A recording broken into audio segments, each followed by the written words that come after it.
तो जो बांग्लादेश में हुआ है ना, वो यहाँ होते हुए भी देर नहीं लगनी थी।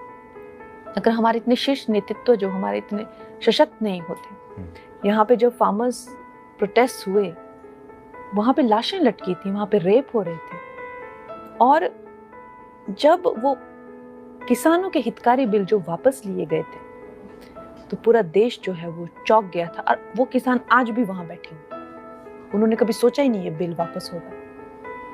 वो बड़ी लंबी प्लानिंग थी जैसे बांग्लादेश में हुई है। तो इस तरह के षड्यंत्र, और आपको क्या लगता है, किसानों, चाइना, अमेरिका, इस तरह की जो विदेशी जो शक्तियां हैं वो यहाँ काम कर रही हैं। और ये फिल्मी लोग हैं, इनको लगता है कि इनकी ये दुकान चलती रहेगी अगर देश चाहे जाए भाड़ में। ऐसा नहीं होता है।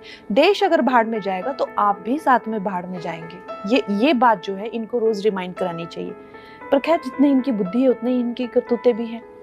तो एक बेहद वाहियात बयान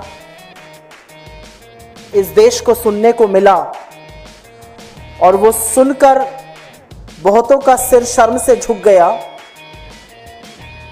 और बहुत लोग बेहद आक्रोशित हुए। और ये बयान और इस तरह के बयान देने में उनको पारंगत हासिल है, लेकिन अब वो सिर्फ एक फिल्म एक्टर नहीं, भारतीय जनता पार्टी की सांसद हैं, बड़ी चुनी हुई सांसद हैं, बड़ी प्रिय सांसद हैं, हैंडपिक करी गई थी वो शीर्ष नेतृत्व के द्वारा। कंगना रणावत ने कल कहा कि किसान आंदोलन के जो किसान थे उनको बलात्कारी और हत्यारा बताने का काम किया। इस देश के अन्नदाताओं के खिलाफ ऐसे शब्द शायद ही किसी राजनेता ने इस देश के लंबे इतिहास में कभी बोले हों। इस देश के अन्नदाताओं को बलात्कारी और हत्यारा बताया, और उसके बाद यह भी कहा कि ये जो सारा किसान आंदोलन था, जो किसान अपने हक की, अपने अधिकारों की, अपने सशक्तिकरण की लड़ाई लड़ रहे थे, जो प्रदर्शन शांतिपूर्ण था, जहां 700 से ज्यादा किसानों की शहादत हो गई, जहां 1.25 से 1.5 साल तक किसान खुले आसमान के नीचे गर्मी, पानी, बरसात, आंधी में, ओलों में बैठे रहे, वहां पर इनका कहना है कि ये अमेरिकी और चीनी शक्तियां ऐसा कर रही थी।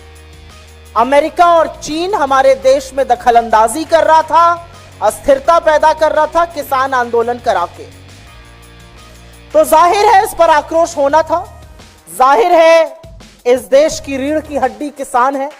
जाहिर है कि जो किसान धरती का कलेजा फाड़कर अन्न उगाता है, उसको चिंता नहीं कि गर्मी हो, आंधी हो, पानी हो, बरसात हो, ओले हो, वो अन्न उगाता है, हमारा पेट पालता है। उस किसान को अगर बलात्कारी और हत्यारा कहा जाएगा तो आक्रोश होगा।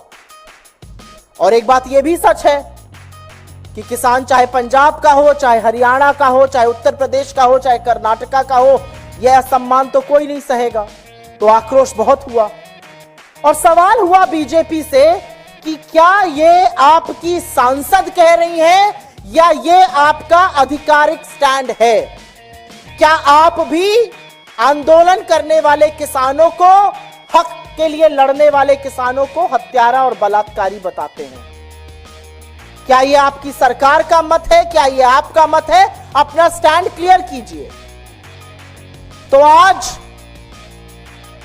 एक रेयर मूव में, क्योंकि हरियाणा का चुनाव भी पास में है और आगामी हार तो ऐसी है कि चुनाव टालने की मांग हो रही है।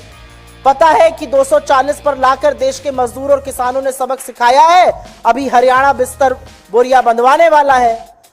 तो एक स्टेटमेंट आया भारतीय जनता पार्टी की ओर से, जिसमें कहा गया कि किसान आंदोलन के परिप्रेक्ष्य में दिया गया बयान पार्टी का मत नहीं है, उनसे गहरी असहमति है इस बयान से, और नीतिगत विषयों पर बोलने के लिए ना वो अधिकृत है, ना उनको अनुमति है, और उनको निर्देशित किया गया है कि वो इस प्रकार के बयान भविष्य में ना दें।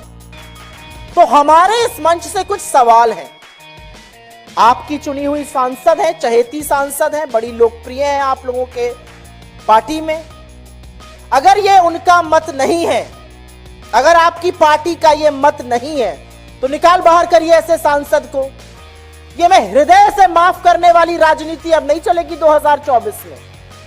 प्रज्ञा ठाकुर गोडसे की पुजारी को हृदय से माफ नहीं कर पा रहे थे, अब ये हमारा मत कह के पलड़ा झाड़ने हम नहीं देंगे। अगर ये आपका मत नहीं है तो इस देश के किसानों के खिलाफ जिसने इस तरह की बात की है उसको किसी कीमत पर संसद में बैठने का हक नहीं है।